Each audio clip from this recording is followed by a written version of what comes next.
Hi, my name is Ken Roumpos, and I'm the Deputy Superintendent here in the Francis Howell School District. And I'm here today to answer a series of questions that I've received that I'm going to draw from this bowl.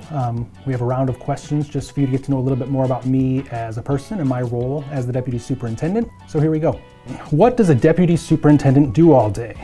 And that is a great question. I think I'm still learning that even 7 months into the role, given that COVID is primarily what I spend 95% of my time doing right now. In an ideal situation though, or in a normal school year, the Deputy Superintendent's role would be spent supporting the Superintendent of the District and the Board of Education. So really focusing on the day-to-day operations of the district, whether that be human resources, instruction, supporting finance and the budget, working with our parents, our community, our teachers, our support staff members, and our students. But just being a part of the team that can respond to things happening on a day-to-day basis and working on some of the strategic planning so that the superintendent and the board can also continue to do their work at a high level.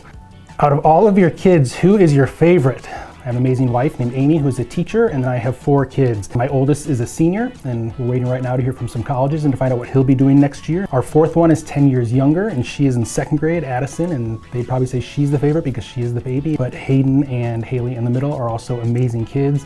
I'm fortunate to have 4 great kids, and I know I'm supposed to say that I love all of them equally, and that's true. Dog or cat person? Definitely a dog person. Had dogs growing up, have a dog now. We got a COVID dog, so we went and rescued a dog from just outside of Rolla, Missouri last March when we were at home. Always a dog person. Favorite family tradition? Always on Christmas Eve.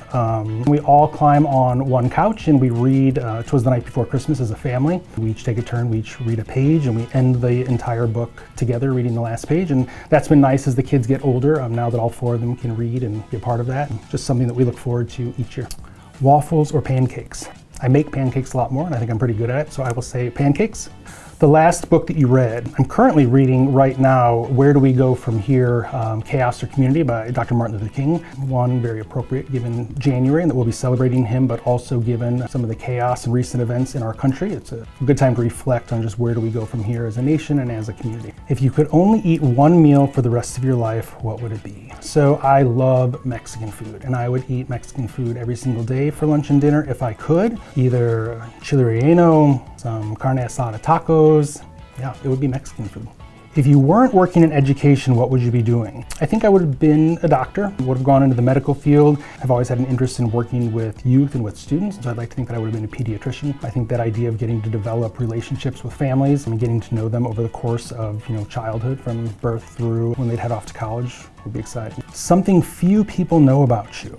I moved to St. Louis with my wife a year after I graduated from undergrad to go to law school, and it was the same week that 9/11 happened. Following that event and just a lot of reflection, I realized I really didn't want to be in law school. I didn't want to be a lawyer, so I left and was fortunate enough to get a long-term subbing position teaching in the district my wife was teaching at here in St. Louis, and so I briefly went to law school for about a week. So thank you for listening. That's all the questions that I have to answer for you today. Have a great rest of your day.